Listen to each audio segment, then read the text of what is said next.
Só confirme para mim, alguém dá um ok aí se tá legal para vocês o slide, já está aparecendo. Bacana. Então, vamos lá. Como montar uma carteira de investimento, né? A gente até brinca, né? Como montar uma carteira imbatível.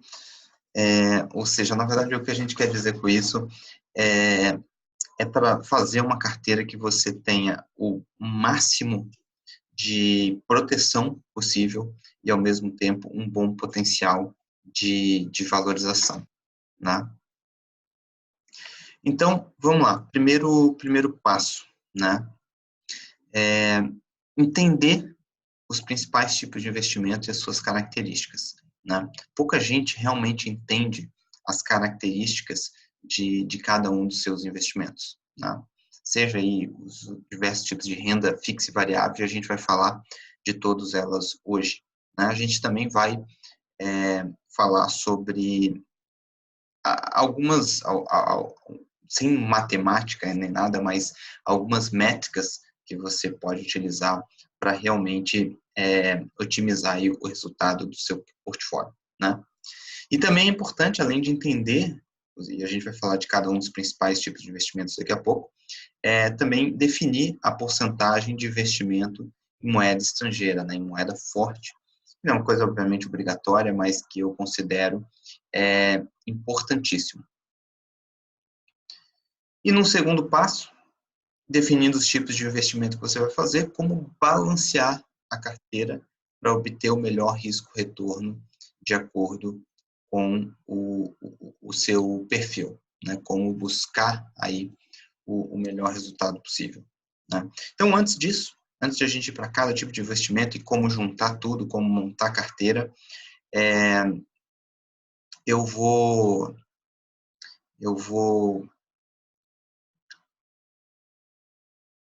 calma aí, só um pouquinho, que acho que deu o slide aqui, tá ok.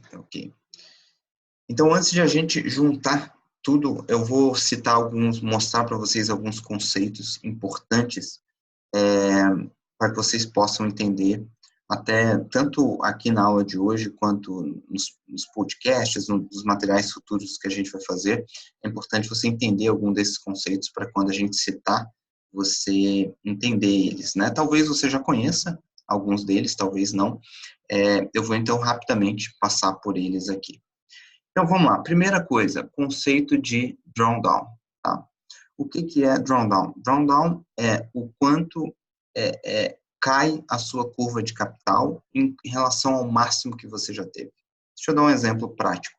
Você tem 5 mil, você investiu 5 mil. De repente, seu capital foi para 10 mil, direto. Você ganhou, foi para 10 mil. Chegou em 10 mil, caiu para 8 mil. E depois subiu para 15. Ou seja, você começou com 5, mas para o drawdown não importa quanto você começou, importa o máximo que você já teve. Obviamente, no momento zero, o máximo que você já teve é o quanto você começou, 5 mil. Você vai a 10, beleza.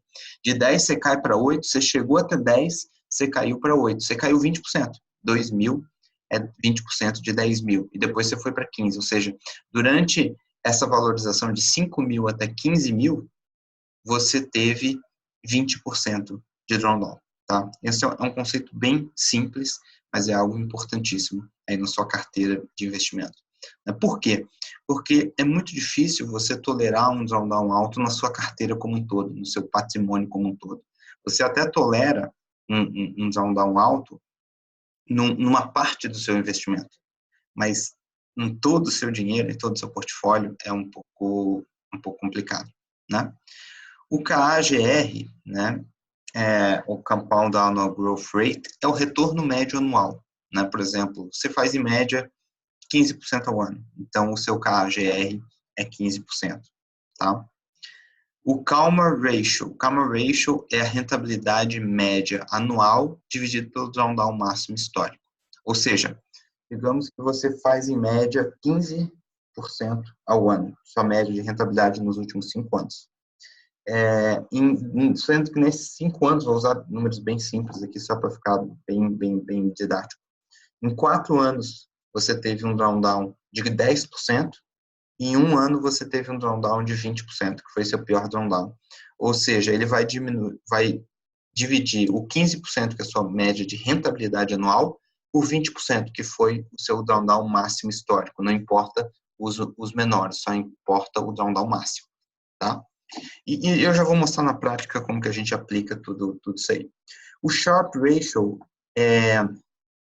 eu não vou explicar a questão matemática aqui, o cálculo e tudo, porque não vem ao caso. O importante é você entender só a ideia, né?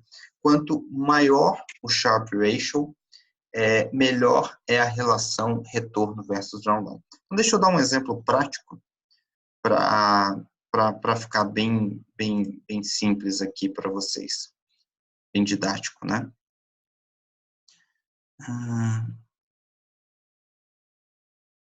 Legal. Então, já estou compartilhando minha tela aqui. E aí, é o seguinte, por exemplo, a gente vai analisar aqui, tá, dois portfólios. Tem o portfólio A e tem o portfólio B, tá? O A fez uma média de 6,1% ao ano em média, né, o KGR. O B fez 9%. Então, aqui, o A teve 26,59% de drawdown. O B teve 55% de drawdown, né? Um drawdown muito maior, né? Então, deixa eu até, de repente, pegar esse exemplo aqui, eu acho que esse aqui fica até mais fácil. Então, o portfólio A fez 9% ao ano em média, o drawdown máximo foi 55%. O portfólio B fez 8,1% ao ano em média, ou seja, ele fez uma rentabilidade menor, só que o drawdown foi só 17,99%. Né? Então, aqui a gente tem a rentabilidade acumulada do portfólio A, 235%, do B, 197%.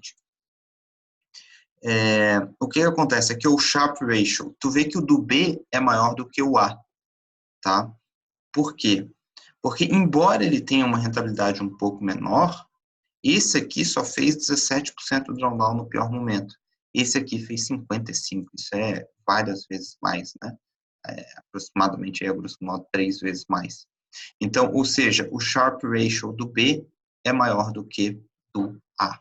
Então, esse é o conceito o importante você entender quando a gente falar tem um Sharpe Ratio melhor, significa que essa relação de quanto faz de rentabilidade, que é o Calmer Ratio, ou KGR, pelo drawdown máximo, um Sharpe Ratio maior significa que a eficiência da estratégia é maior. Eu, particularmente, prefiro ter aquela estratégia B, que rende um pouco menos, mas o drawdown é muito menor, do que render só um pouquinho a mais, e que em determinado momento, imagina você ter, sei lá, R$1 milhão, 55% de drawdown, você baixa para 450 mil. É muita coisa, né? Então, ou seja, essa relação é muito importante, né? Então, quanto maior o Sharpe Ratio, melhor essa relação. Outra coisa, correlação positiva e negativa. Vamos voltar aqui. Correlação positiva e negativa, né? Aqui no portfólio A, tá? A gente tem bonds americanos. No portfólio B, a gente tem o S&P 500, que é o principal índice de ações dos Estados Unidos, né? Então, o que é correlação? Quando a correlação é positiva, significa que normalmente quando um ativo sobe, o outro sobe também. Quando é negativa, é ao contrário. Enquanto um sobe, o outro cai, né? Então, se for 1, é idêntico, né? Negativa de 1, um subiu 1, o outro caiu 1%. É exatamente o contrário. Se for positiva de 1, é igual. Um subiu 1, o outro subiu 1%. E entre isso ficam as correlações. Então, o que a gente busca num portfólio? Uma correlação negativa entre os ativos. Aqui a gente tem um exemplo dos bonds, que é a renda fixa, e da Bolsa Americana, né, de ações. Por exemplo, se a gente pegar aqui em 2008, a gente vai ver que os bonds, a renda fixa, subiu 33,9%, enquanto as ações caíram 36%. né? Foi o ano da crise do subprime. Então, veja que eles andaram ao contrário. Então, se você tivesse uma carteira meio a meio, você teria um prejuízo nesse ano bem pequeno, né? Se você tivesse só ações, você teria perdido 36,8%, se você tivesse só os bonds, teria feito 33,9%, né? Já no outro ano, que foi um ano de forte recuperação da Bolsa, os bonds perderam 21%, enquanto as ações subiram aqui 26%, né? Então, ou seja, no ano, né? Então, ou seja, veja que, de novo, é ao contrário, né? Então, quando você balanceia ativos que têm movimentos contrários, o seu drawdown máximo fica bem menor, né? E a gente vai voltar depois aqui a falar disso mais a fundo, em mais detalhes. Yields, tá? É como se fossem os dividendos, que a gente chama aqui no Brasil, a distribuição de lucro de uma empresa ou de aluguel, se for de um fundo imobiliário, né? São os dividendos, os yields. Lembrar sempre, tá? Falando aqui de conceitos importantes em termos de portfólio de investimento, né? Foco sempre e comparação no longo prazo, tá? Não adianta nada você pegar o último ano, os últimos 2 anos, e ver, o que performou melhor? Foi a Bolsa, foram os bonds, foi dos fundos imobiliários, foi o Tesouro Direto, e você tomar decisão baseado nisso. Porque aquilo foi naquele período, o outro período pode ser completamente diferente. Então, para você comparar, realmente você tem que pegar períodos bem longos, para você ter uma noção, comparação mais real. E mesmo assim, tem que estar atento em ciclos que duram décadas, ou quase décadas, né? Então, por exemplo, a gente teve um ciclo das commodities que favoreceu muitos países emergentes, inclusive o Brasil, né? Ali na década de 2000, né? Começando ali mais ou menos 2002 até a crise de 2008, né? O Brasil cresceu muito na época, todos os emergentes cresceram muito e tudo mais. Então, por exemplo, ali a alta das bolsas do Brasil e dos países emergentes foi bem maior do que de outros países desenvolvidos, né? Já em comparação, depois da crise de 2008, veio um ciclo econômico que foi muito mais favorável para os países desenvolvidos do que para os países emergentes, principalmente para o Brasil, né, que teve uma série de problemas internos também, de crise aqui interna, né, enfim, problemas políticos e econômicos que geram problemas econômicos, né? Então, ou seja, tem que estar atento nessa questão aí de como analisar e estudar o passado. Isso é um erro muito comum. Eu vou falar um pouquinho daqui a pouco de fundo de investimentos, né? Onde as pessoas olham assim, qual foi o fundo que performou bem aí recentemente? O gerente vai lá te oferecer um fundo, né? Ele te mostra o fundo, esse aqui nos últimos 2 anos deu não sei quanto, está bem mais alta a rentabilidade. Seja um fundo de renda fixa, seja o que quer que seja de ações, normalmente isso é furada, porque normalmente, assim, sei lá, um fundo de renda fixa, às vezes tinha um determinado tipo de título que, pela movimentação da taxa de juros, aquele tipo de tesouro direto disparou de preço e teve uma rentabilidade excelente o fundo. Mas é porque pegou aquele movimento. Por sorte, porque o fundo investe naquele tipo de investimento, naquele tipo de tesouro, né? Em outros momentos não vai performar bem assim. Então, simplesmente olhar um período do passado, assim, de forma randômica, e achar, sem estudos mais detalhados, e achar que isso vai prever o comportamento no futuro, não é bem assim. Você tem que, enfim, você tem que ter um pouquinho mais de, olhar um pouco mais a fundo, né? E lembrar sempre, sempre da questão dos juros compostos ao longo do tempo, né? A gente vai voltar depois na planilha aqui, mas compartilha, vou dar um exemplo agora aqui bem rápido, né? Por exemplo, né? Aqui é um investimento inicial de 100 mil reais com R$1.000. Eu vou botar só o 100 mil inicial aqui nesse exemplo. Tá? Só 100 mil reais investidos, sem depósito mensal. Depois de 5 anos, eu montei aqui uma carteirinha, depois a gente vem mais a fundo nisso. com essas rentabilidades aqui que eu coloquei aqui, tu tem 276 mil depois de 5 anos. Depois de 10 anos, você tem 1.090.000. Ou seja, olha como os juros compostos vão fazendo efeito. Depois de 15 anos, você pula de 1 milhão já para 5,5 milhões. Ou seja, se você para de investir depois de 10 anos, você só acumulou 1 milhão. Só entre aspas, né? Investido 100 mil. Depois de 15 anos, você tem 5,5 milhões. Uma quantidade absurda de dinheiro a mais. É o dinheiro fazendo dinheiro, ele vai se multiplicando, né? Então, sempre é importante ter essa visão aí de longo prazo, né? Isso é realmente importante, tá? E vocês vão ver que rentabilidades, mesmo que às vezes olhando assim não parecem ser tão boas, no longo prazo te deixa rico, tá?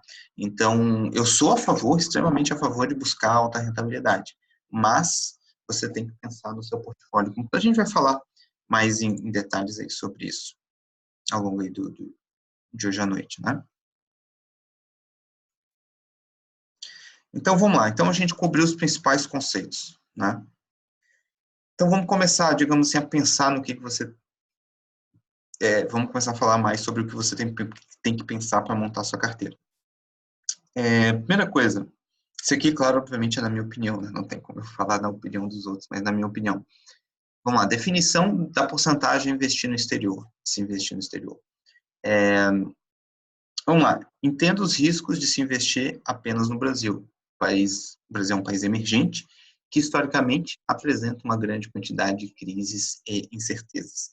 Isso é clássico, todo mundo, a gente sabe, a gente acabou de sair da maior recessão da história, e ainda está capengando.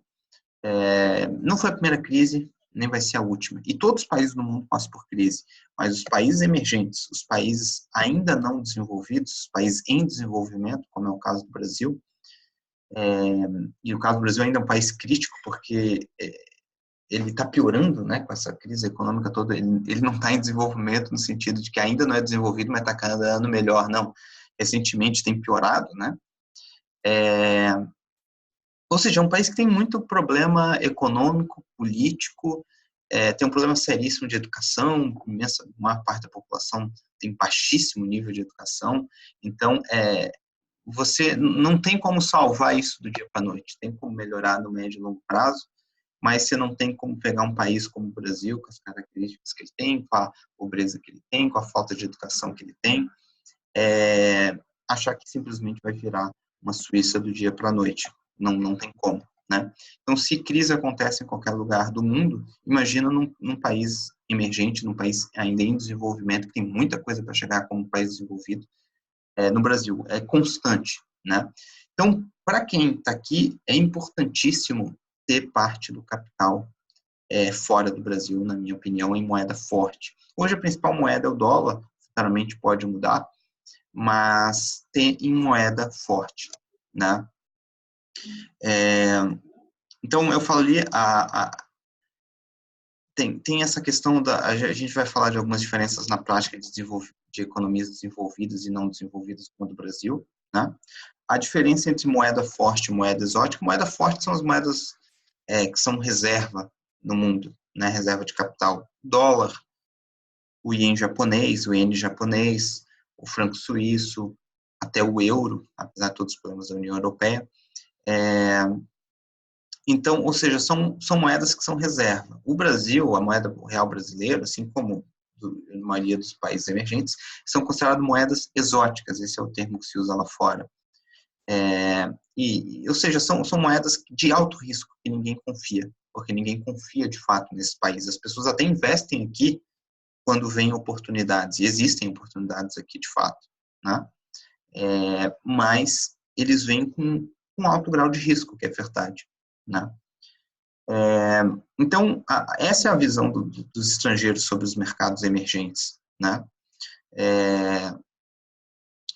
E essa é a realidade, né? Nós somos países de risco, porque a gente tem uma série de instabilidade política e econômica com frequência, e a gente tem, enfim, por exemplo, é arriscado no Brasil, tem pouca, a gente sabe, a instabilidade, a insegurança jurídica que a gente tem no Brasil é enorme, né? Uma empresa, o cara vai lá, por exemplo, um fundo estrangeiro, vai lá e investe numa ação aqui no Brasil, e aí, de repente, numa empresa, por exemplo, de energia elétrica, e do nada o governo vai lá e muda a regra do dia para a noite e ferra com aquela empresa. E aí muda tudo, ou seja, o cara leva um baita prejuízo porque as ações despencam. Ou seja, uma coisa é uma empresa deixou de ir bem, perdeu o mercado e perdeu o valor, isso é risco da renda variável. Agora, por intervenção do governo, aí é complicado, né? E como lá fora praticamente não tem isso, naturalmente eles veem isso com péssimos olhos, né? Porque não tem muita previsibilidade, toda insegurança jurídica, que todo ano de corrupção, né? Que não inclui só os políticos, teve o caso recente da carne fraca, Lava Jato, né, no Petrobras e etc. Ou seja, eles sabem que num país como o Brasil, a chance, se tu investe numa empresa, por exemplo, a chance de daqui a pouco sair um escândalo de corrupção é muito maior do que num país desenvolvido, que até tem corrupção, mas o índice é muito menor, né? Então, ou seja, tem um risco para eles botar dinheiro aqui. Então, quando eles estão com medo, eles tiram o dinheiro e é coisa que despenca, né? E a gente tem problemas de inflação, né? Inflação alta. Lembra que lá fora, por exemplo, em dólar, você tem inflação recente aí de 1% ao ano, mais ou menos, enquanto no Brasil a gente teve recentemente aqui 10%, né? Então, ou seja, o Brasil tem suas crises com frequência, claro que isso também traz oportunidades, a gente vai falar depois sobre isso, mas ele tem estabilidade, então eu acho que é muito prudente ter parte do seu capital fora, porque quando a coisa aperta aqui, o que acontece com o dólar, com as moedas fortes, o dólar dispara, né? Até tenho feito um web, né, que se chama o Alerta do Dólar, se você não assistiu, pode assistir nos próximos dias, a gente vai fazer de novo, e eu falo mais a fundo sobre isso, né? Então, eu considero que 20% a 50% do patrimônio me parece algo adequado para ter em moeda forte, tá? Aí vai depender do perfil de cada um, né? Entre mais e menos, né? Atualmente, o dólar é a moeda mais forte, então eu tenho dólar e acredito que as pessoas devam ter dólar, mas no futuro, aqui 3, 5, 10 anos, as coisas podem mudar e pode ser interessante, eventualmente, ter outra moeda, né? Mas hoje a principal moeda é realmente o dólar americano. Pessoal, lembrando que eu vou abrir, tá, para perguntas e respostas no final, então vão anotando aí as perguntas de vocês, que no final a gente pode discutir cada uma delas.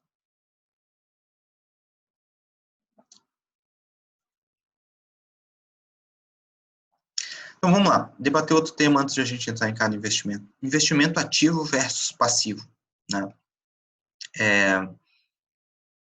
Vamos discutir aqui as principais diferenças, né? Lembrando que você não é obrigado a só ter investimento passivo, só investimento ativo. Você pode mesclar isso no seu portfólio, né?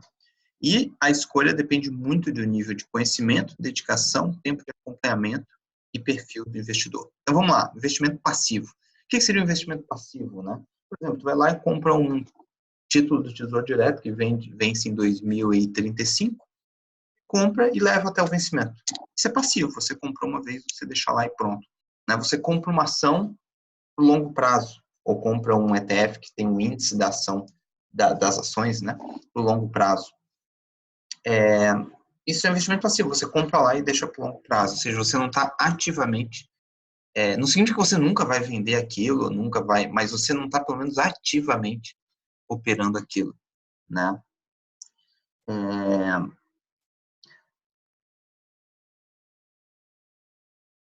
No investimento passivo, você tem mais chance de conseguir um resultado positivo do que no ativo.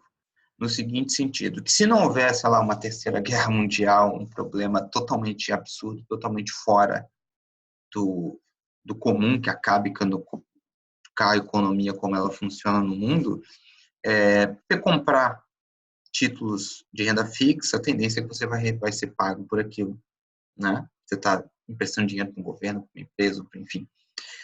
Se você investe na bolsa, se você selecionar boas ações ou investir no índice, você tende a lucrar no longo prazo, porque a economia cresce no longo prazo. Então, ou seja, a sua chance de ter o resultado positivo é muito maior no investimento passivo, né? Então, essa é a vantagem. Qual que é a desvantagem? O potencial de rentabilidade é menor comparado com o investimento ativo. Depois a gente vai mais a fundo disso, né? No investimento ativo, você tem possibilidade de maior rentabilidade. E no passivo, você tem que tomar menos decisões, é muito mais fácil, né? No ativo, né, exige maior envolvimento. Ou seja, ativo seria desde, sabe, montar uma carteira de ações, mas você ativamente escolher quais ações estão na carteira, ou de acordo com o ciclo econômico, você mexer mais ativamente, não. Teve uma alta boa, grande, possivelmente a gente vai ter uma crise, vamos vender, realizar o lucro e investir aqui de forma mais conservadora até estar mais barato, ou fazer isso com parte da carteira, ou também para trading mesmo, quem opera no curto prazo, seja de forma automática com robô, ou quem é trader manual, ou seja, desde, entendeu, mexer mais ativamente numa carteira de ações, ou o próprio Tesouro Direto, você pode comprar e vender aqui 6 meses, 1 ano, 2 anos depois de uma mudança na taxa de juros que pode ser benéfica para você, e por aí vai. Então, ou seja, o ativo tem uma grande variedade você pode ser muito ativo ou só um pouco ativo, né? E você tem menos chance de conseguir o resultado, de um modo geral, isso falando, né? De alcançar o resultado que você quer, porque, logicamente, você, digamos assim, vai ter que, entre aspas, apostar em algumas coisas, a gente vai falar como usar a estratégia para aumentar muito a chance de você ter um bom resultado, né? Mas, digamos assim, você tem aparentemente menos garantias no ativo. Mas, em compensação, se você fizer bem feito e conseguir o resultado, o potencial de rentabilidade é imensamente maior, imensamente maior. E a gente vai discutir um pouco. Deixa eu mostrar aqui vamos voltar lá para a tabela. Então, nessa tabelinha aqui, a gente tem... Aqui tá. O importante é você entender o conceito, tá? Em ações, eu já botei uma média 1% ao mês de rentabilidade, renda fixa 0,7%, FIs, fundo imobiliário 1%, trading 3%. Botei 25% do capital em cada um, né? Olha o que acontece se 25% do capital está em trading, que eu conseguiu 3% ao mês em média. Se eu diminuir isso aqui para 1, que é mais ou menos a média dos outros aqui, eu tenho atualmente aqui 5,5 milhões acumulados, né, depois de 15 anos. Se eu diminuir isso para 1, o capital cai para apenas 537 mil. De 5 milhões, 537 mil, porque com 25% do capital, desde que eu consegui 3% ao mês em média, eu consegui 1. Então, ou seja, vamos ver, se a gente botar 2, já aumenta para 1,2 milhão, né? Se conseguir 2,5, já aumenta para 2,5 milhões. Então, o que claramente isso mostra para a gente?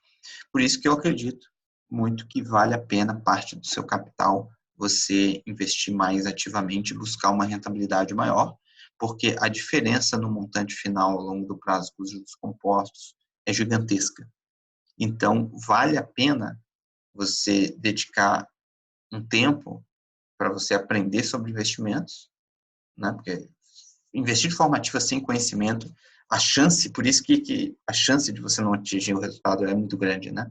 E quanto mais conhecimento você tem, experiência tem, maior a chance de você conseguir não só o resultado positivo, como um resultado o melhor possível, né?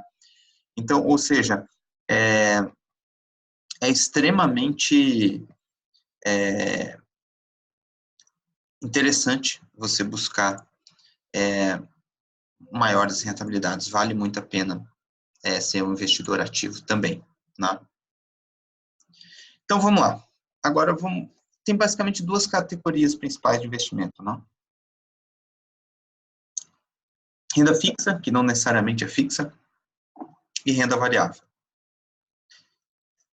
Antes disso, só deixa eu colocar alguns conceitos aqui para caso alguém não conheça. ETF, tá? Exchange Traded Funds, nada mais são do que fundos de investimentos negociados na Bolsa de Valores. Ou seja, um fundo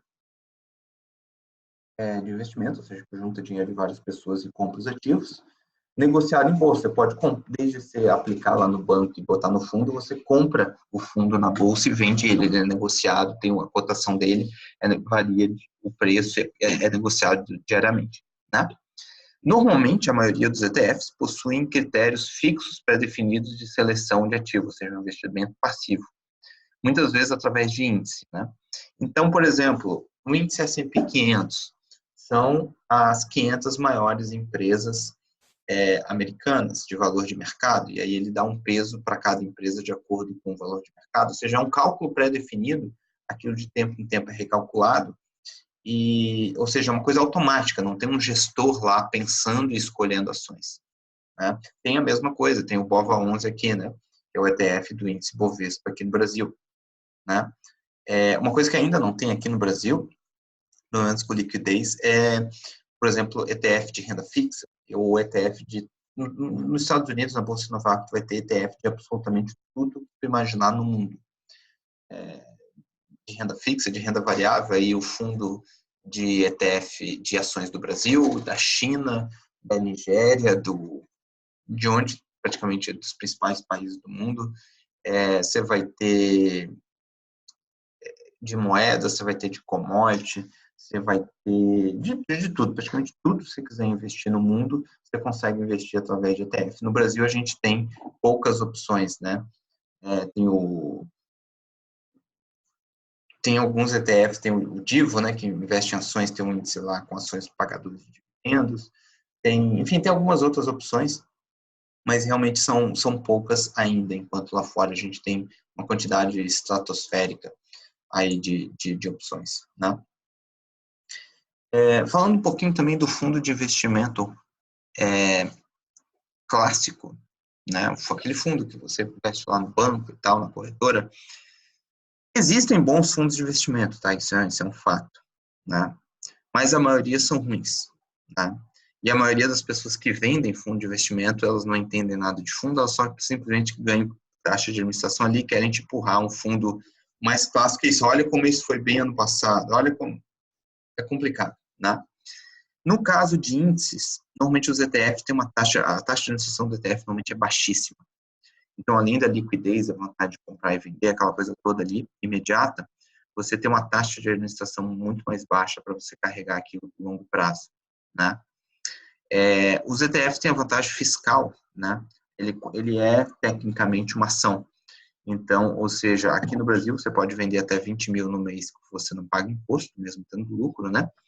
E lá fora até 35 mil, né? Então é uma vantagem fiscal. Nos fundos de investimento ativos, né? Ou seja, que tem um gestor lá por trás, pensando, vou fazer isso agora, vou fazer fundos multimercados, ou seja, que tem alguém, um gestor ativamente investindo, né? Primeiro, a imensa maioria dos fundos não conseguem bater os índices, né? Segundo, 85% mais ou menos. 15% que conseguem, muitas vezes é difícil tu analisar, tu não sabe a estratégia por trás, né, normalmente. Então, por exemplo, às vezes ele teve por exemplo, um fundo que investe uma porcentagem alta por exemplo, um fundo de small caps, né, que são empresas menores. Entre o bull market do Brasil de 2002 e 2008, o bull market é um mercado de alta, né? Ter, assim, ações pequenas que bombaram era excelente, rendia muito, mas aquilo foi ruim de lá para cá. Então é aquela coisa, você não sabe o que o cara está fazendo, é muito difícil você avaliar alguma coisa, né? Normalmente tem taxa de administração altas, taxa de performance, então, como eu falei, até existem fundos de investimentos bons, não dá para dizer que não, mas a dificuldade em fazer estudo, de calcular essa questão que eu falei ali de correlação e tudo isso aí é muito complexo. Então, de um modo geral, eu não gosto, não invisto em fundo de investimento.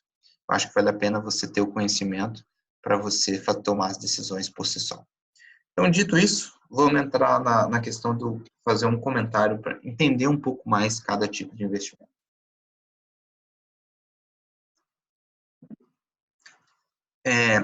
Renda fixa no Brasil, né? O principal disparado é o Tesouro Direto, né?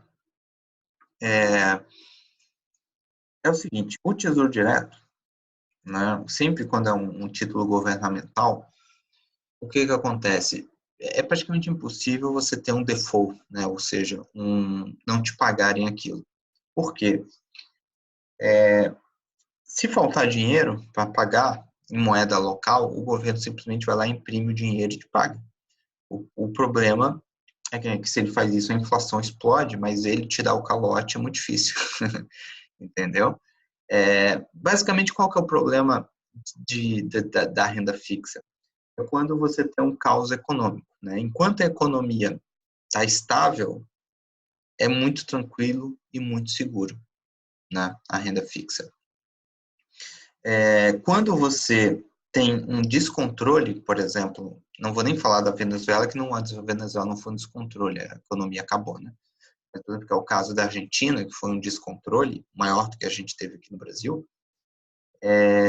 O que acontece? Lá a inflação chegou a 20, 30, 40%, e o que acontece? O governo já estava manipulando, né? Ele, para quem, por exemplo, tinha renda fixa lá, sei lá, a inflação oficial do governo é de 25% e a real no mercado foi 40%. Ou seja, a pessoa perdia dinheiro na renda fixa. Então, a renda fixa é o seguinte, se não tiver uma crise muito séria, não tem problema nenhum, é extremamente seguro, né? Se tiver uma crise muito séria, pode ser um problema, tá? E aí, o Tesouro Direto é o mais conservador de todos, você vai para CDB, para LCI, CRI, debêntures, etc., você vai aumentando o risco para buscar uma rentabilidade um pouco maior. Né? E você tem que saber onde você está pisando. Né? O Tesouro Direto, você pode tanto investir de uma forma extremamente simples, né? Que é simplesmente comprar o título e levar até o vencimento, né? E aí é aquela coisa, se é um título pré-fixado, você compra um título que te paga 10% ao ano. Qual que é o risco disso? Rezar para a inflação não sair de controle, porque se a inflação passar de 10%, você passa a ter prejuízo, né?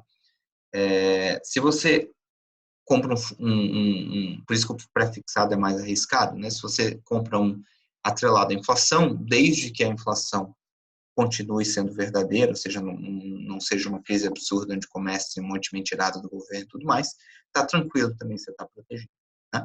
Então, ou seja, é porque a maior parte das pessoas não sabem do risco da renda fixa, né? Embora ele seja muito pequeno, como eu falei, só numa questão de caos é que você pode perder aqui, mas não estou prevendo um caos, mas sempre existe a possibilidade num país, aconteceu na Argentina aqui do lado, aconteceu em outros países ao redor do mundo,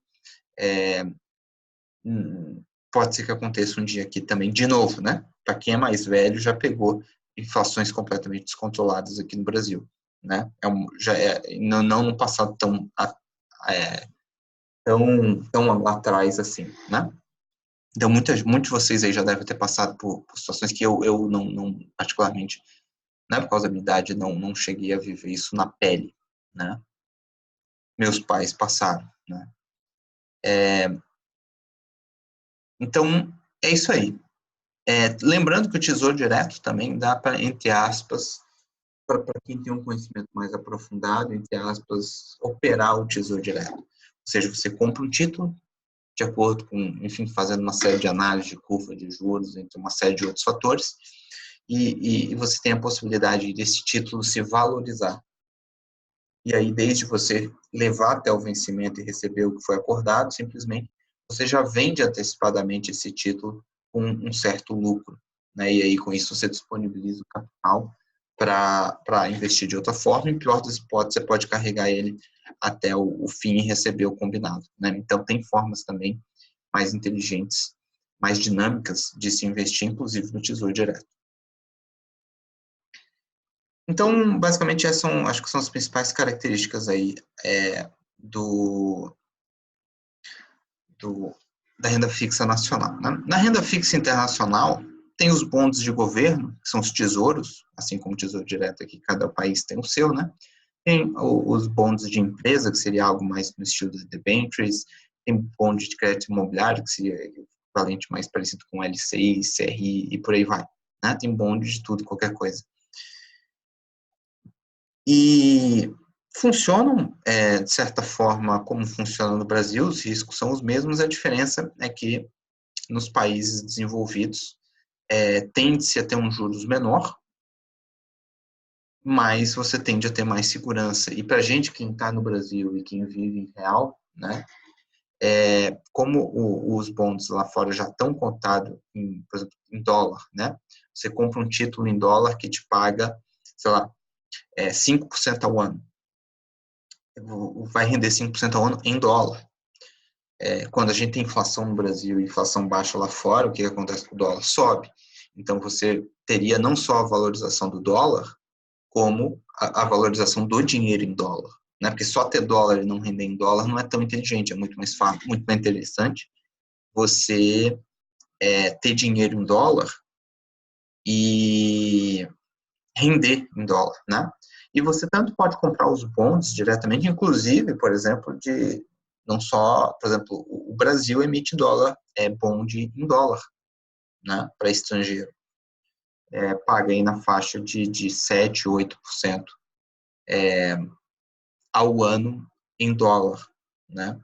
Então, e assim como outros países emitem, né, eu tenho, por exemplo, um título da Colômbia, que paga 10 e pouco por cento ao ano em dólar, né?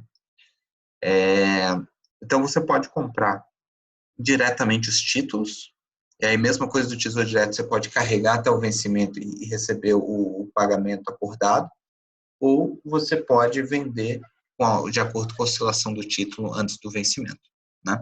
E mesma coisa, você pode comprar ETF, ou seja, que é um fundo negociado em bolsa que investe, por exemplo, no Tesouro, e aí ter o ETF é meio que semelhante ao título, a vantagem é que você tem liquidez, é mais fácil de comprar e vender, é mais barato, pode começar com bem menos capital, enfim, tem uma série de vantagens aí para isso, né? Então, para quem está aqui no Brasil, tem a vantagem de o dinheiro estar em dólar e ainda assim render em dólar em renda fixa, né?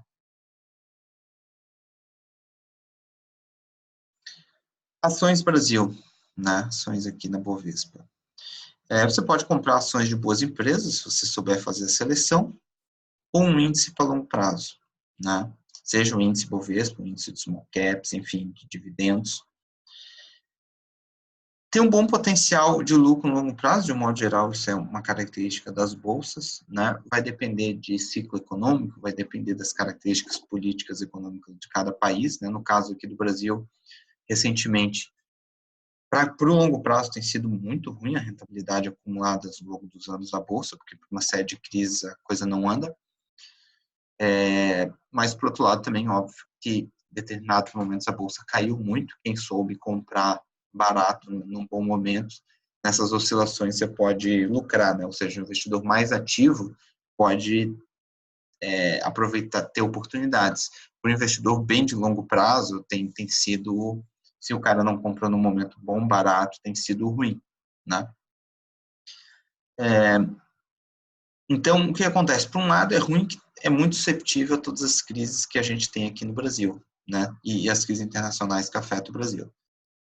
Mas, como eu falei, se você souber o momento de comprar, também, nessa volatilidade louca, surgem grandes oportunidades, né? Isso é uma verdade. E por isso que os estrangeiros investem em países como o Brasil, porque muitas vezes se tem excelentes oportunidades de altos ganhos, né? Porque acontecem distorções e crises que às vezes as coisas de empresas excelentes ficam muito baratas, o próprio índice como um todo, né? Alto drawdown, né? Bolsa sempre assim. Bolsa sempre, se pegar o histórico, drawdown de 30, 40, 50% acontece, né? Em qualquer bolsa do mundo, né? Ações internacionais, né? Tem, claro, sempre quando for internacional, obviamente, vai estar em dólar ou outra moeda que você escolhe, mas a principal é o dólar. A mesma coisa, você pode comprar boas empresas, você pode comprar o índice. Também tem essa característica de valorização no longo prazo, principalmente nos Estados Unidos, né? Os Estados Unidos é a maior economia do mundo, é a economia mais dinâmica do mundo, é o país que mais tem inovação no mundo, então é um país que tende sempre a ter, é um país que está sempre em crescimento econômico, crescimento populacional, não só pelo índice de natalidade, mas também pela quantidade de imigrante. Então, o país está crescendo economicamente, está crescendo em população, está crescendo em todos os sentidos. Então, é o país onde é mais regular essa alta constante da Bolsa. Alguns outros países desenvolvidos, por exemplo, o Japão, país extremamente rico, extremamente desenvolvido, mas a Bolsa não tem subido muito. Não subindo muito não, né? Fez o topo histórico há muito tempo atrás. E nunca mais bateu porque a população envelhecendo, uma série de fatores, por mais que seja um país rico, não tem uma forte valorização das ações como um todo, né? E claro que tem para quem comprou em momentos bons, para quem comprou em específicas empresas boas, dá para lucrar lá também, claro. Mas de um modo geral, né, de uma forma mais simplista, a economia americana é o mais clássico de algo que sempre sobe no longo prazo, né? É uma diversificação global, porque no que você tem ações, várias das empresas americanas globais, né? Tanto nos índices, quanto selecionando mesmo as ações, montando a carteira. O Facebook é uma empresa americana, mas atua no mundo todo. Google, Amazon, Netflix, Starbucks e por aí vai, atuam em muitos países, né? Então, ou seja, ela não está tão susceptível só à questão americana, né? Atenção aos ciclos de crescimento e recessão. Também tem crise, sempre teve, sempre vai ter em país desenvolvido, tá? Então, esse é um dos assuntos que a gente deve debater ao longo dos podcasts e shows e tudo mais. Então, lá também tem momentos que as ações despencam e também tem momentos que as ações disparam, né? É behavior, é comportamento do mercado, comportamento humano, né? Então,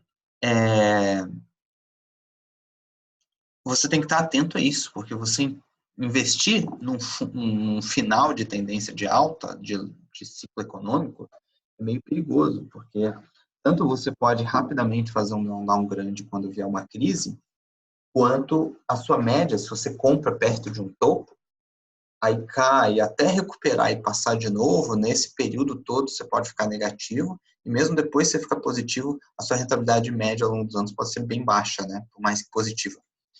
Então, fazendo aqui um exemplo de um investimento único, né? Não de um investimento mensal que faz preço médio e tal. Então, tem que estar atento, né? Por exemplo, nesse momento que eu estou falando, eu considero a Bolsa Americana extremamente cara. Extremamente cara. Então, agora, por exemplo, seria um momento um pouco arriscado, claro. Pode continuar subindo? Pode, claro. Mas é um momento um pouco arriscado aí. Então, apesar de ter alto drawdown também, eles, de um modo geral, são mais estáveis, a volatilidade é menor do que na Bolsa Brasileira, por exemplo. Isso é a mesma coisa para os outros países emergentes, né?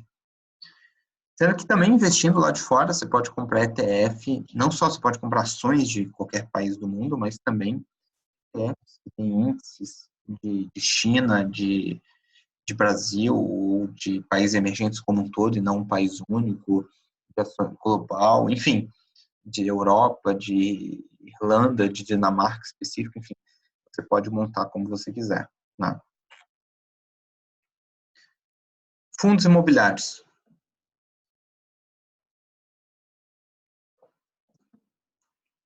Você pode fazer compra específica de bons FIs ou do índice também. No Brasil aqui não tem ETF de índice, né? O que tem aqui é o BCFF11B, né? Se não me engano, que é, por exemplo, um fundo de fundo, mas ele ativamente escolhe quais outros fundos imobiliários ele quer comprar. Acho que não tem um ETF do IFIX, né? Com o mercado como um todo, pelo menos até onde eu sei, eu acompanho muito mais mercado lá fora do que aqui no Brasil. Então, imóvel ele tem sempre valor intrínseco, né? E costumam proteger da inflação a longo prazo. Então, em crises sérias, como na Argentina, o imóvel protegeu o capital muito mais do que tem dinheiro, né? Sempre é uma proteção contra a inflação, porque aquilo é uma coisa que tem um valor real, né? As pessoas vão ter que morar em algum lugar de qualquer jeito. Bom potencial de lucro no longo prazo, bom potencial de valorização, geram yields, né, que são os dividendos, a distribuição do aluguel, né, constantemente, então é bom para gerar renda. Assim como a bolsa, ele tem uma correlação positiva com a bolsa, os fundos imobiliários, com as ações, né? Bolsa eu me refiro a ações. Então, ou seja, normalmente, quando tem uma crise econômica, uma recessão, vai despencar as ações e vai despencar os FIs, vai junto. Ou seja, é uma diversificação do seu portfólio, é um tipo de investimento diferente das ações, mas ele tem correlação positiva com as ações. Então, é uma coisa que é importante você saber na hora de montar o portfólio. Também tem alto drawdown, apesar de ser considerado um tipo de investimento mais conservador, né? Ele faz alto drawdown, né? Principalmente quando você fala aqui de fundo imobiliário. Aqui eu vou falar de mercado financeiro, né? Não vou falar de tipo investimento em imóvel por fora, mas eu posso comprar um imóvel num leilão, eu posso comprar um imóvel de alguém que estava apertado e vendeu uma barata, aí é outra história, né? Aqui falando de mercado financeiro. Os REITs, que são como se chamam os fundos imobiliários lá fora, mesma coisa, você pode comprar bons imóveis, também protege contra inflação, lembrando sempre que está em dólar, né? Também gera um aluguel de qualquer jeito. Tem rates do mundo todo, mas especificamente nos Estados Unidos, né, que é um país que economicamente cresce, a população cresce muito, tem rendido bem, é bem interessante. E, enfim, é uma boa opção aí também, né? O ouro, né? Lembrando que o ouro é cotado em dólar, então no que você tem ouro, de certa forma você está exposto ao dólar, já é uma proteção, né? É uma proteção forte contra a hiperinflação, porque o ouro é físico, não se imprime ouro igual se imprime dinheiro. Então, ou seja, no caso de uma crise muito forte, o ouro sempre dispara, né? É uma proteção contra catástrofes, uma grande catástrofe natural que ferre com a economia, guerra, crise extrema, ou seja, é um seguro contra a catástrofe, basicamente o ouro. No longo prazo, ele pode até se valorizar, mas ele não tende a ser um ativo, por exemplo, ele tende a perder para a bolsa, para a renda fixa, para o fundo imobiliário, mas ele tem correlação negativa com a bolsa, com os fundos imobiliários, com os principais investimentos de renda variável, né? Ou seja, principalmente em momento de crise, né? Então, ou seja, se a coisa apertar para valer, o ouro dispara, né? Então, não é uma coisa que rende muito, de um modo geral, mas é uma proteção. Eu vou falar mais para frente, isso faz mais sentido, principalmente para quem tem bastante dinheiro, ter uma menor parte em ouro como uma espécie de um seguro. Trading, né? Aí trading tem milhões de formas de fazer trading, né? Que nem eu falei, pode ser desde comprar um tesouro direto porque você imagina uma curva na taxa de juros, alguma alteração econômica, alguma coisa que você acredita que vai valorizar e você compra para vender aqui 6, 12, 18 meses de repente. Pode ser day trade ali em ação, em forex ou mercado futuro, ou o cara analisando e operando ali o dia todo.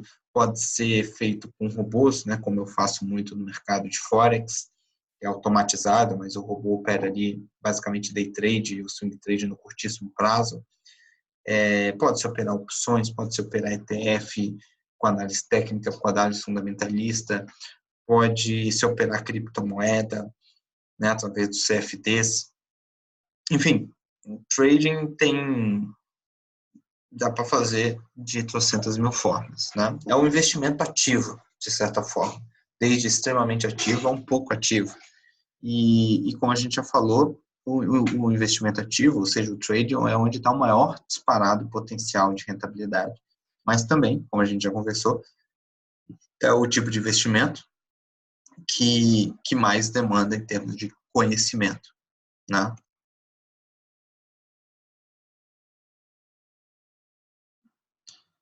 Então, como a gente falou, demanda maior conhecimento e experiência, precisa de maior acompanhamento, normalmente, mas como eu falei, isso é variável. Para quem faz day trade na mão, precisa estar o dia a dia todo ali no mercado. Para quem opera com robô, basta acompanhar semanalmente, mensalmente o que está acontecendo. Para quem opera o tesouro direto ou se posiciona em ações para pegar um ciclo de meses, de anos, o acompanhamento é bem menor, né? Embora haja um acompanhamento e um estudo. Então, isso varia muito, né? Como a gente já falou, não só tem um maior potencial de uma rentabilidade maior, como também de melhor Sharpe ratio. Ou seja, lembrando, Sharpe ratio é aquela relação risco-retorno. Ou seja, uma boa rentabilidade para um drawdown baixo, né? Comparando. Então, ou seja, uma boa relação risco-retorno.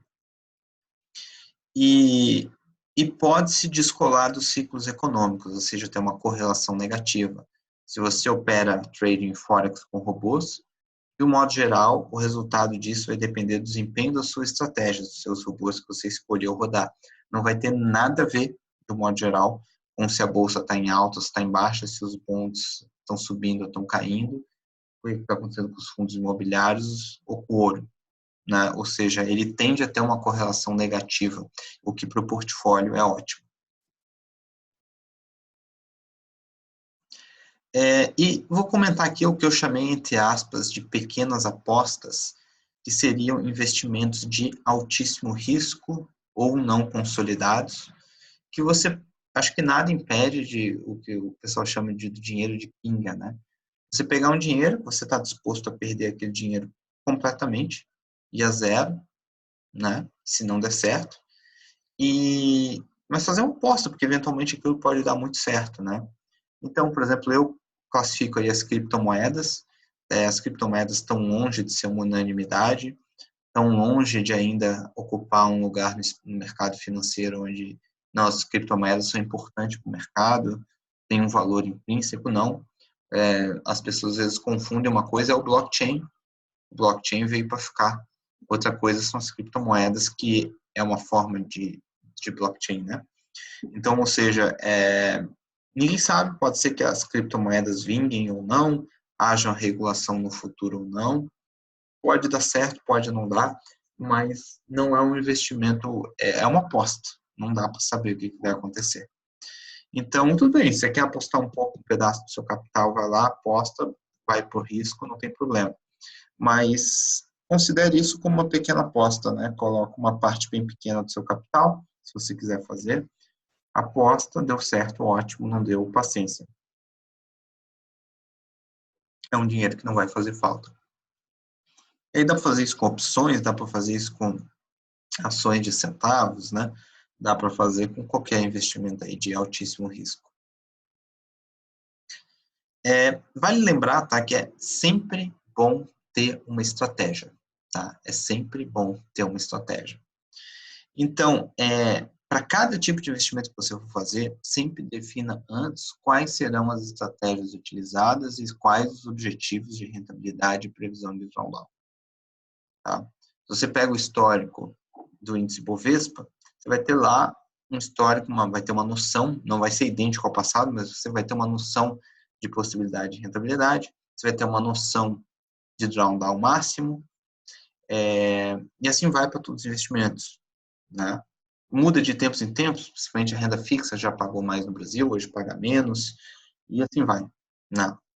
Muda de tempos em tempos, mas você consegue, analisando bem o investimento, ter uma noção do que esperar, né? Quando você fala de trading, por exemplo, trading com robôs, né, no mercado de Forex, você vai lá, estuda o histórico do robô, e você coloca lá, eu vou arriscar tantos por cento por operação, você coloca uma meta, se esse robô perder 5% da conta, 3, 4% da conta, eu tiro ele em definitivo, isso estou falando para quem opera de forma mais conservadora, 10, 15% para quem opera mais agressivo. Enfim, você tem um conjunto de regras e de estratégia que você está seguindo. Não invista assim de uma forma totalmente aleatória, sabe? Tem gente que investe assim, vê uma notícia, aparece que a Petrobras está barata, eu vou botar dinheiro aqui, aí bota não sei quantos mil. E aí, não, agora acho que eu vou comprar um Bitcoin aqui. Ou seja, não tem estratégia nenhuma, não sabe qual que é a sua proposta naquele investimento, é ficar para sempre, é fazer um trade, qual que é o stop loss, onde parar se der prejuízo, ou qual que é a expectativa de drawdown, ou seja, as pessoas não pensam em nada disso. Simplesmente coloque e pronto. Não, você tem que pensar. Se você não fazer isso, a partir de hoje, você começa a pensar e projetar aí as suas metas, os seus riscos, os seus investimentos. Né? Você pode mudar a estratégia ao longo do caminho, você vai adquirindo mais conhecimento, mais estratégias, vai conhecendo mais formas de investimento, eventualmente vai tendo mais dinheiro, mais capital para poder diversificar mais. Você muda de opinião, você muda de ver que às vezes a economia muda e determinados investimentos você não gostava tanto, agora estão mais propícios. Enfim, você não precisa ficar engessado, mas você tem que ter planejamento. Então, vamos lá. Composição do portfólio. Né?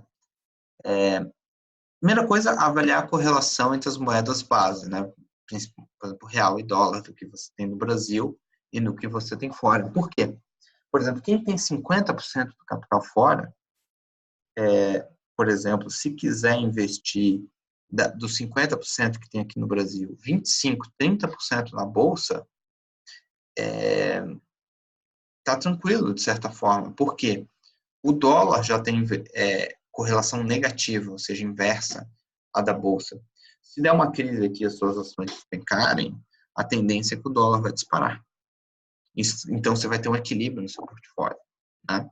Já para quem só tem 10% do patrimônio lá fora em dólar, você tem um grande peso na Bolsa que é muito arriscado, seu drawdown da sua carteira como um todo pode ser muito alto. Então, já começa medindo. E aqui não precisa ser exato, tá? O importante não precisa, às vezes tem gente que vai lá, pega uma planilha, vê todas as possibilidades, ótimo se você quiser fazer isso. Mas mesmo que você não faça, você tem que pelo menos pensar no básico, né, para ter um certo equilíbrio. Né? Então, essa correlação entre real e dólar. Né? Se a bolsa estiver bombando, nesse exemplo que eu dei aqui no Brasil, a tendência é que a economia está bem e, pelo menos momentaneamente, o dólar tende a cair. Claro que, nesse caso, por exemplo, as ações tendem a subir bem mais que o dólar cair, mas o dólar tende a cair. Mas aí tudo bem, mas está equilibrando. Aqui você está ganhando mais, possivelmente você está rentabilizando bem seu capital em dólar também. Então, na verdade, você não está perdendo dinheiro ali, você está ganhando, porque a rentabilidade em dólar está maior do que o dólar está em si, em relação ao real está caindo. Mas você vê que o seu patrimônio está equilibrado. E aí, aquele exemplo que eu dei antes lá, aliás, deixa eu voltar lá para dar um exemplo de novo mais claro.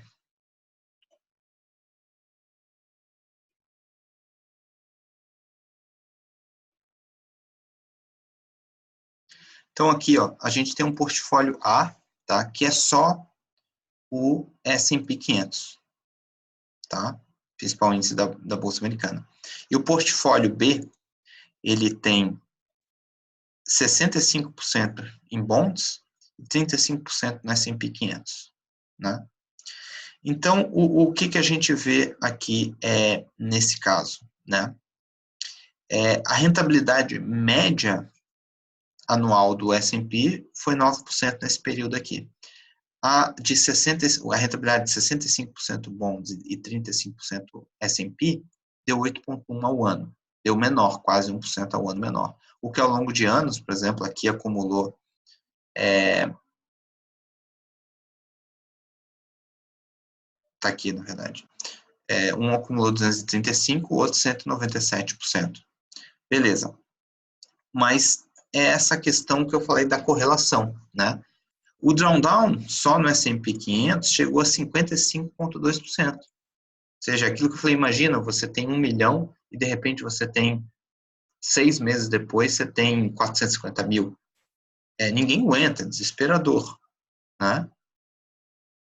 Agora, imagina no portfólio B, que o drawdown máximo foi, arredondando aqui, 18%, 17,9%.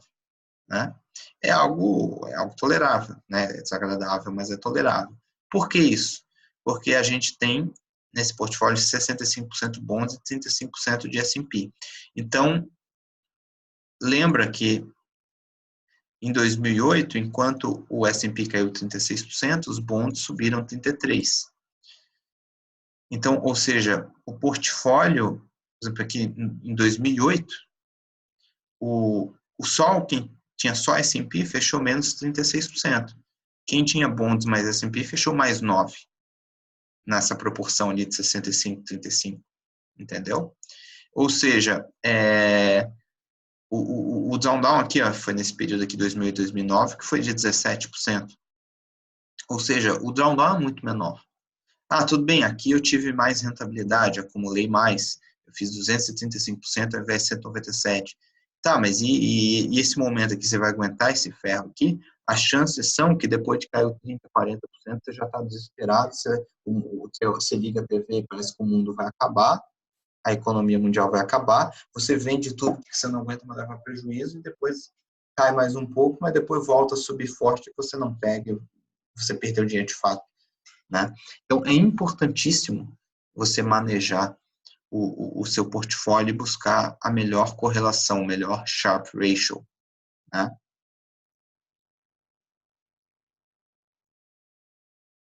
Vamos voltar aqui para os slides. Então, depois de avaliar essa porcentagem que você tem em real aqui em dólar lá fora, avaliar a correlação dos investimentos em real, da parte que você vai investir em real aqui, o que você vai ter em bolsa, o que você vai ter no Tesouro Direto, o que você vai ter em fundo imobiliário, né?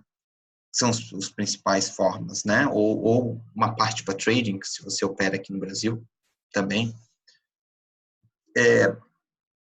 Avalia a correlação dos investimentos em dólar, o que você vai investir lá fora. Você vai colocar mais em bonds, mais na bolsa, vai fazer uma mescla, vai botar fundo imobiliário, vai ter um pouco de ouro, mesmo que o dinheiro lá fora você vai colocar num país emergente, vai botar quando tiver uma oportunidade, uma queda, botar em ações na China, que pode ter um alto potencial de valorização. Você vai investir em empresas pequenas nos Estados Unidos que têm alto potencial de valorização. Você vai montar uma carteira por si só de empresas que você acredita. Enfim, você pode... Enfim, você tem que pensar o que você vai fazer, sempre pensando na correlação também, né? Porque, independentemente se você vai comprar ações da Apple, um ETF de S&P, ou um ETF de ações de crescimento, ou de small caps, independentemente disso, todas elas têm correlação positiva, né? E se for bem, todas vão bem, a diferença é que uma com mais volatilidade, mas uma vai melhor do que a outra, né? Mas todas têm correlação positiva. Já lá nos Estados Unidos, o interessante é que lá é bem claro essa questão de bonds e bolsa e ações ter correlação negativa. Isso aqui no Brasil não funciona tão assim. Nos países desenvolvidos, sim. Então, você consegue manejar isso muito bem, né? E veja a sua tolerância ao risco em cada forma de investimento, né? Por exemplo, você vai operar Forex com robôs. Quantos por cento do seu capital você vai colocar? Vou botar 10%, 20%, 30%. Qual é o risco máximo? Não, sou mais conservador, vou planejar um drawdown máximo de 10%, 15%. Não, eu vou botar só 10% do meu capital lá, mas nessa parte eu vou tentar buscar uma rentabilidade mais alta e aceito um drawdown de até 40%. Né? Ou seja, você tem que pensar e manejar isso aí. Né? Mas acho que ficou claro, né, essa questão da correlação entre os ativos e como que você tem que mais ou menos dividir o portfólio, pensar nessas correlações para o seu drawdown do portfólio como um todo não ser bom, ser baixo, né, buscar um melhor Sharpe Ratio. Porque senão você vai acabar fazendo besteira. Né? Tem um monte de gente, não, eu vou investir, tem amigos que falam, não, eu tenho culhão para investir na bolsa, eu estou investindo em empresa boa, que eu confio, e então eu vou investir por longo prazo, drawdown não tem problema. E aí o cara fala isso quando está começando. Vem um drawdown e se aperta todo. Não segue mais o planejamento, vende ação, ou ia botar mais dinheiro, não bota mais porque está com medo. Enfim, muda tudo, né? Então, como eu falei, você tem que ter um plano, uma estratégia e tem que ser compatível com o que você aguenta, né, de drawdown. Lembrando que, normalmente, as pessoas pensam que aguentam um drawdown maior do que aguenta de fato. Ou seja, tem gente que pensa, não, até 30% eu aguento. 20% a pessoa está completamente desesperada. Não está dormindo direito, está mudando completamente os planejamentos por puro medo, para de investir numa coisa que tem futuro no longo prazo só porque no curto prazo está indo mal, ou seja, muda tudo, né? E vai fazendo sempre assim, é uma bola de neve negativa, né? Então, enfim, é importante manejar isso e ter essa expectativa, e normalmente o que você aguenta na prática é menos do que você acha. Tá? E só com o tempo, para quem já investe há mais tempo, é que consegue ter uma noção mais exata. Não, aquilo realmente eu aguento. Mais do que aquilo eu fico muito desconfortável. Tá? Tem a questão do rebalanceamento. Né? O que é o rebalanceamento? Por exemplo, deixa eu dar um exemplo aqui.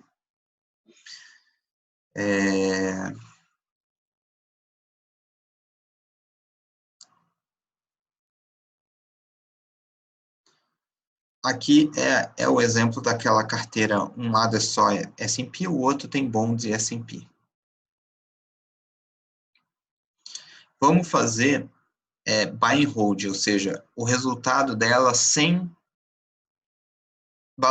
rebalanceamento. Ou seja, você começou, você botou 50% do dinheiro em bonds, 50% em bolsa e nunca mais mexeu. Tá? Deixa eu rodar aqui. Então, aqui você vai ver, a bolsa rendeu 235%, aqui não tem rebalanceamento, né, porque você botou tudo na bolsa, tudo no S&P, e aqui aquela proporção 65% em bonds e 35% no S&P, deu 167%, né? A volatilidade foi 8,8%. Vamos focar nisso aqui, tá? Agora vamos botar um rebalanceamento anual, ou seja, uma vez por ano, por exemplo, naquele ano a bolsa subiu, então você não está mais com 65% em bonds e 35% em bolsa no final do ano, de repente está 40, 60, se subiu muito, pode estar, sei lá, 45, 55, ou seja, porque valorizou mais. E aí o que você faz no rebalanço? Você vende as ações e compra bons para rebalancear, né? Isso pode ser feito vendendo para colocar na outra forma de investimento. Isso pode ser feito com dinheiro novo, ou seja, se você faz depósitos mensais, né, para ir acumulando patrimônio, você não precisa vender nada. Se a ação valorizou mais do que o bonds, você está com mais ações do que bonds, do que é o ideal, ali no que você planejou, o dinheiro novo só compra bonds, né? No que inverteu, quando é que vai inverter? Quando a bolsa cair, despencar, bonds subir, aí a bolsa, quando cair, ela está barata, né? E aí o dinheiro novo, você compra a bolsa, né? Dependendo do tamanho do seu capital também, essa questão tem que tomar cuidado com o imposto, né? Quando você vende um para colocar em outro, aí dependendo do tipo de investimento que né? Mas, por exemplo, quando é na bolsa, você no Brasil tem até 20 mil por mês, você pode vender com isenção, lá fora é 35, e assim vai. Enfim, você tem que pensar nessa questão do custo do imposto também. Mas vamos lá, agora, ó, 167% e 8,8%. Com o rebalanceamento anual, baixou a volatilidade de 8,8 para 8,4 e aqui subiu de 160 e pouco para 197. Acho que era 164, né? Para 197. Ou seja, você melhorou consideravelmente a sua rentabilidade e você diminuiu mais ainda a volatilidade. Ou seja, você é o melhor dos mundos, você aumentou o retorno e diminuiu a rentabilidade só com o rebalanceamento. Né? Isso aqui de forma automática, tá aqui, né? Uma vez por ano, você rebalanceia, né?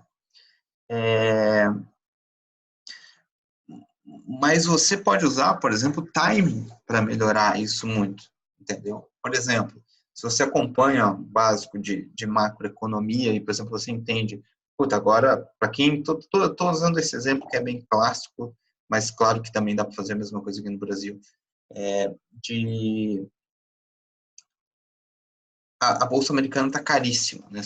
O bull market desde 2009, estão 9 anos seguidos subindo, praticamente reto, com algumas pequenas quedas, mas subindo muito, e tudo indica que está no final de um ciclo de expansão, né, da economia. Me parece razoável, o mínimo que você pode fazer, tipo, desde você comprar dinheiro novo agora, desde comprar ações, você comprar bons, mas me parece razoável você diminuir a sua posição em ações e aumentar em bons, ou até para quem procura levar o time ao pé da letra, ou vender tudo, né, e botar, por exemplo, só bons ou coisa assim, ou, por exemplo, botar um stop, né, porque pode ser que continue subindo aí por mais tempo, ninguém sabe, mesmo estando caro. Então, de repente, se cair até aqui, eu vendo. Se não cair, deixa subir. Né? Quem fez isso continuou subindo aí nos últimos anos, né? Então, ou seja, você pode manejar isso também de forma mais dinâmica, mais ativa e mais inteligente, buscando uma rentabilidade maior, né? Só que é muito difícil você ter um timing muito exato, né? Mas dá para melhorar o resultado. Então, ou seja, dá para fazer muita coisa e vocês veem ali, só pelo exemplo do rebalanceamento anual, no exemplo ali que eu dei, como essa questão de rebalancear aumenta a rentabilidade e diminui o drawdown, melhorando bastante o Sharpe Ratio, né? Que é o que a gente quer. Então, ou seja, vejam como é possível melhorar significativamente o resultado, diminuindo o risco, né? E aí, que nem eu falei, alguns investimentos, como por exemplo Forex com robôs, não tem correlação a princípio nenhuma com os outros investimentos. Aí tem, lá fora tem bonds e tem as ações, o fundo imobiliário é parecido com ações, né? Aqui também tu pode manejar desde dentro da bolsa, sei lá, você pode ter Fibra e Suzano, que são ações que quando o dólar dispara e tem crise, elas tendem a subir, enquanto outras caem. Você pode ter, né? Aqui não tem tanto essa correlação igual tem lá dos bonds das ações, mas pode ter parte no Tesouro Direto, que daí não sofre esse drawdown. Enfim, você pode manejar isso, né? E buscar aí sempre oportunidades, né? Então, basicamente, é assim que se maneja um portfólio, né? Só volta, deixa eu, antes de a gente abrir as perguntas e respostas, só para concluir aqui calma aí, nos slides.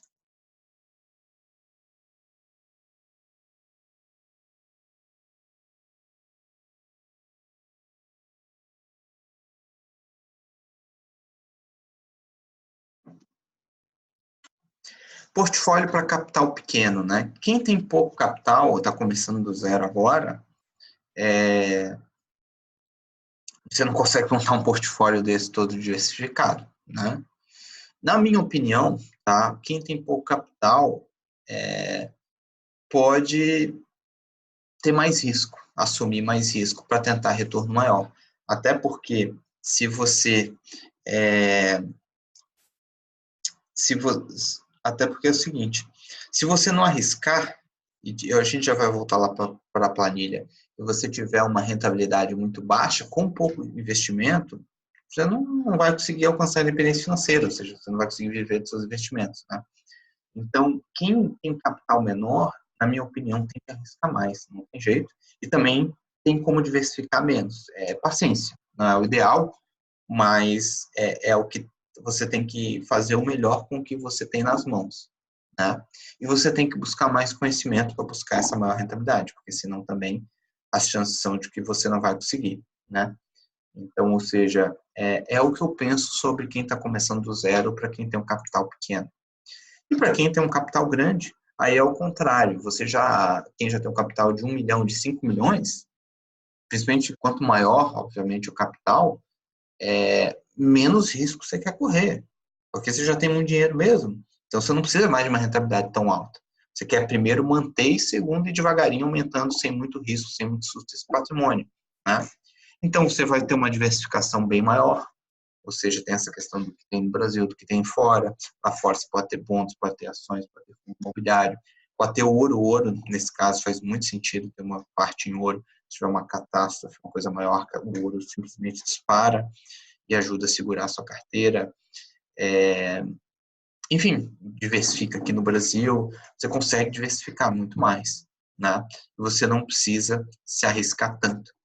E para quem gosta, busca mesmo assim uma rentabilidade maior, você pode pegar, sei lá, você tem um capital de 1 milhão. Aí você pega, você vai botar 5% para operar em Forex com robôs, né? Mas você pode chegar, bom, esse 5% aqui, eu estou disposto a ter um drawdown alto e buscar uma rentabilidade realmente mais alta que faça a diferença. Mas ali está só 5% do seu capital. Uma oscilação maior ali não vai te colocar o seu patrimônio como um todo em risco, né? E assim vai, ou seja, você pode ir manejando isso aí, né? Inclusive, eu vou, deixa antes de a gente entrar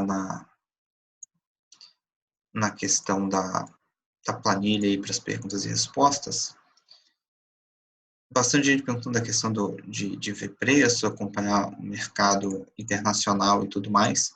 Eu vou botar aqui botei aí no chat um link, onde você pode baixar a plataforma Meta, aí no caso, baixa a MetaTrader 5, tá? E aí você vai ter cotação não só de Forex, de índices e tudo, mas dos principais ETFs aí de fundo imobiliário, vai ter das ações, vai ter CFDs de tudo, então você pode acompanhar em tempo real aí, cotações, olhar gráfico para ver quanto oscila, essa coisa toda, daí no caso aí, só você preencher aí na plataforma MetaTrader 5. Vamos aqui para a planilha, só para a gente ver. Então, eu já mostrei aqui, né, como, por exemplo, a rentabilidade faz diferença, né, por isso que eu acho que vale tanto a pena se dedicar a conseguir uma rentabilidade mais alta em trading, né, eu particularmente gosto.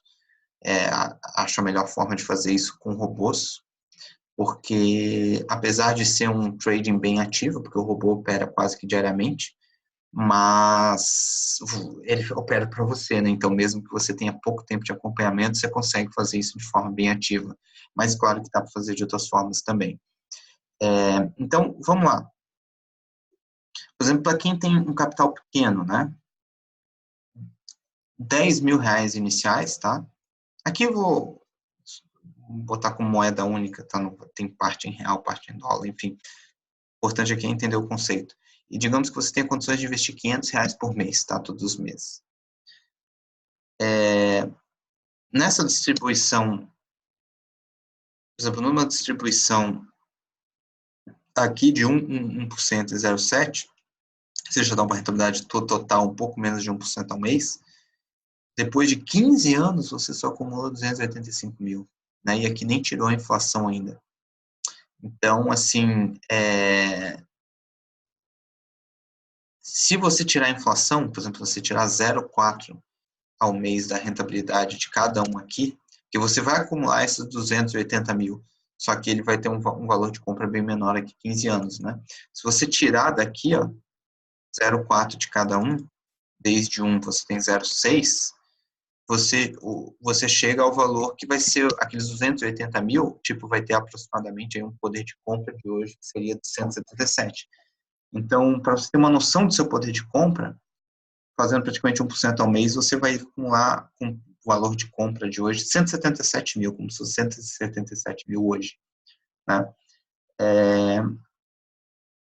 Dependendo, claro, do seu custo de vida, você vai fazer com isso aqui com próximo de 1% ao mês, você vai fazer aí 1.000 e alguma coisa, 1.300, 1.500 reais mês, né? A maioria das pessoas não consegue viver com isso. Então, agora, se você pegar aqui numa parte desse investimento e juntar aqui 2,6, você já foi para 866 mil. Ou seja, só com 25%, conseguindo 3% ao mês, mas tira a inflação, 866, né? Aí sim, aí a maioria das pessoas já consegue viver aí com 5, 6, 7, 8 mil por mês de rentabilidade, né? Então, ou seja, para quem tem menos capital, eu acho que vale a pena tentar buscar essa rentabilidade mais alta. Até porque, senão você vai precisar investir, por exemplo, durante 30 anos, né? 320 meses. Não, é 360, né? Você vai acumular, já tirando a inflação, 628 mil. Aí tudo bem, você vai fazer uns 3, 4 mil por mês. É possível que você consiga viver com isso, né? Entendeu? Então, enfim, por isso que eu vejo assim, que quem tem menos capital tem que buscar uma rentabilidade maior. Já quem tem um capital maior, vamos botar aqui um capital de 1 milhão inicial, digamos que mesmo assim você ainda tenha dinheiro para botar todos os meses, você bota R$ 2.000 todos os meses, mesmo com uma rentabilidade baixa, você já acumula 4,6 milhões depois de 20 anos, bem que 20 anos é muita coisa, mas já dá um bom capital, né? Se você colocar que seja, você vai ser mais conservador, vai botar só 15% num investimento mais, para buscar uma rentabilidade maior, mais agressiva de trading, você conseguir ali os 3%, já dá 80 milhões, apesar que, tipo, não dá para operar normalmente com tanto capital assim, né? Por isso que normalmente, por exemplo, com robô você não consegue pegar e botar 15 milhões por causa da alavancagem, vai faltar alavancagem. Mas então, por exemplo, que nem um exemplo que eu dei lá, com 1 milhão você bota 5% em, deixa eu ver, 80, não, é isso aqui. 5% apenas, mas já dá 29 milhões, né, em 20 anos. Talvez você queira aposentar muito antes, então 15 anos já dá 8,5 milhões, já dá uma grana boa, né? Então, ou seja, você tem que ir manejando, quanto mais você tem, mais conservador dá para ser, e quanto menos você tem, um pouco mais agressivo você tem que ser. Não tem saída. Mas legal, vamos lá então para as perguntas e respostas. Vou começar respondendo o que já tem aqui e depois vocês podem ir digitando novas perguntas aqui, né?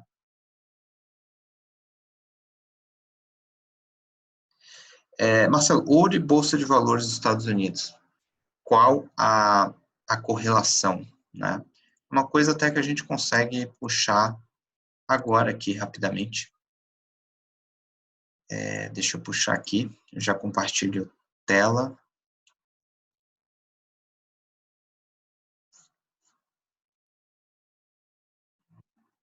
Deixa eu compartilhar a tela aqui.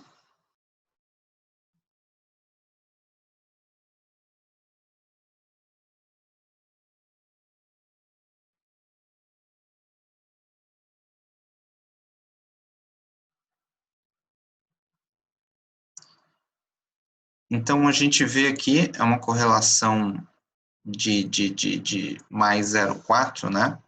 Os extremos ajudam isso, né? O ouro subiu 4,9% em 2008 e caiu, enquanto a bolsa caiu 35%, o S&P, né? Em 2007, já o ouro meio que antecipou a crise, né?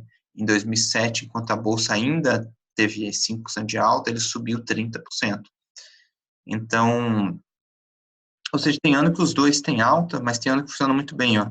2013, a bolsa subiu 32% e o ouro caiu 28%, né? Tem ano que os dois são positivos, mas ele não é tão igual, os bonds é muito assim, principalmente um sobe, o outro cai, não é exato, mas é bem assim. O ouro na crise é bem ao contrário, fora de crise, às vezes, ele vai na mesma direção ou não, né? Sobre moedas, quais seriam as moedas fortes? Como eu falei, dólar é a principal no mundo hoje, depois vem o iene japonês, depois tem aí como outras opções o franco suíço e o próprio euro, né? Das criptomoedas eu já comentei que eu vejo como possível uma pequena aposta, mas não mais do que isso. Não tem condições de se pegar, vou botar 25% da minha carteira em criptomoeda. Não é um investimento consolidado para isso, né? Quais as melhores opções para comprar, melhores opções de ações do exterior para comprar agora? Para comprar agora eu acho que está meio complicado.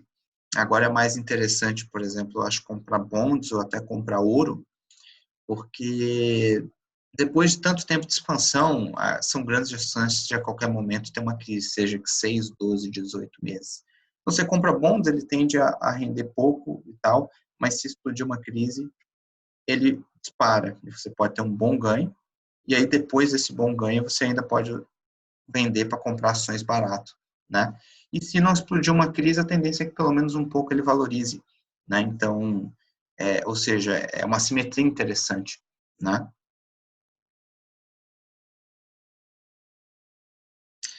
A renda fixa internacional, você precisa abrir conta no exterior? Sim, você precisa abrir conta no exterior. Mas é exatamente o que você quer também, tá? Porque você quer ter, além de ter o dinheiro em dólar, fora do Brasil, de preferência, pela questão da segurança. Se a coisa ficar preta aqui, se a coisa complicar aqui por algum motivo, você tem o seu dinheiro fora, né? Existe alternativa de investir em small caps nos Estados Unidos? Sim, tem ETF de tudo que tu imaginar. Vai ter de small cap, de mid cap, de small caps com índices diferentes. Vai ter de setores específicos, setor de tecnologia, setor de internet, setor de healthcare, ações com características de crescimento, ações com características de valor. Tudo que você imaginar existe ETF. Fora, claro, o fato de você poder comprar as ações diretamente, mas caso você não analise empresas específicas, você pode investir assim.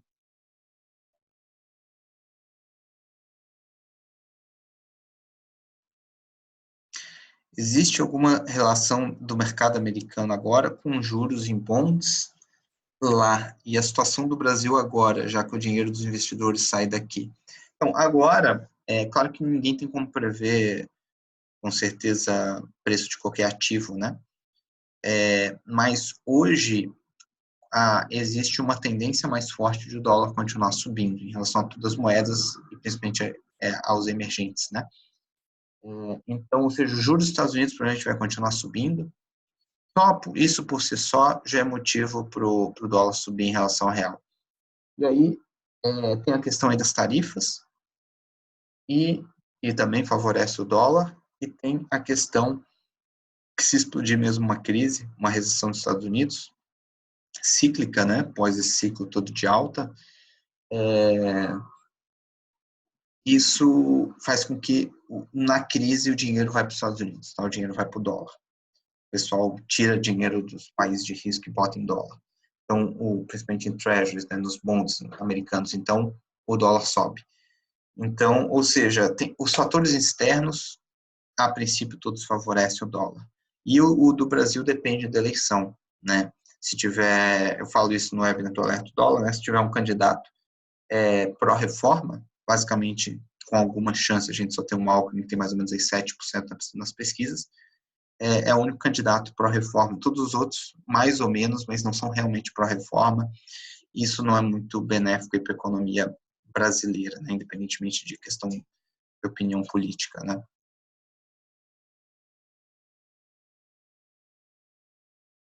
Com pouco capital é possível conseguir uma renda para ver com custo de vida de R$ 5.000 por mês, que eu mostrei que ali na planilha, né? Você precisa de mais tempo, você precisa tentar uma rentabilidade maior, mas é possível sim.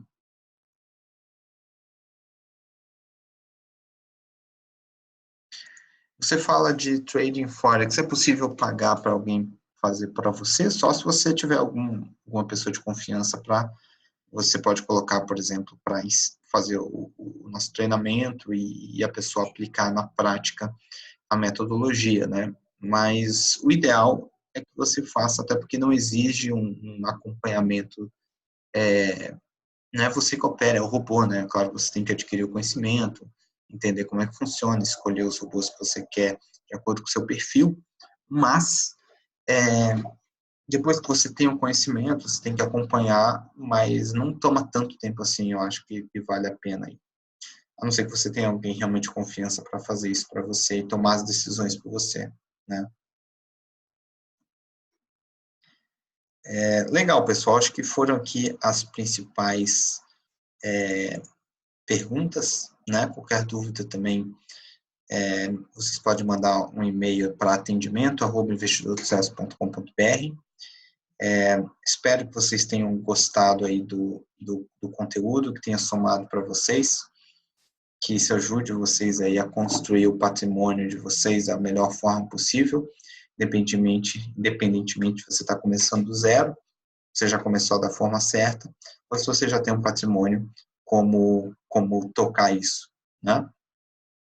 E é isso aí, a gente vai ter, como eu falei, uma série de conteúdos gratuitos, daqui a pouco, umas 2 semanas, acho que começam os podcasts, e tanto de robôs quanto de macroeconomia, investimento no Brasil, exterior e tudo mais.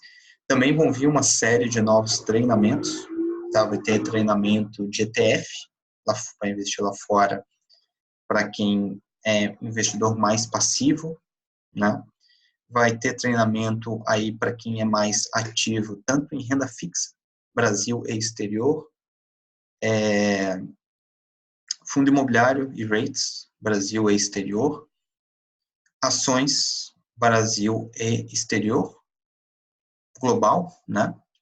E opções também, aí mais exterior, que aqui no Brasil realmente dá para fazer alguma coisa, mas tem muita pouca liquidez. Mesma coisa, ações também vai ser mais exterior, porque aqui no Brasil ações já dá para fazer bem mais coisa, né? Mas principalmente lá fora, onde tem o mundo todo aí para operar. Tá legal? Então, é isso aí. Um grande abraço e até a próxima. Obrigado e boa noite, pessoal.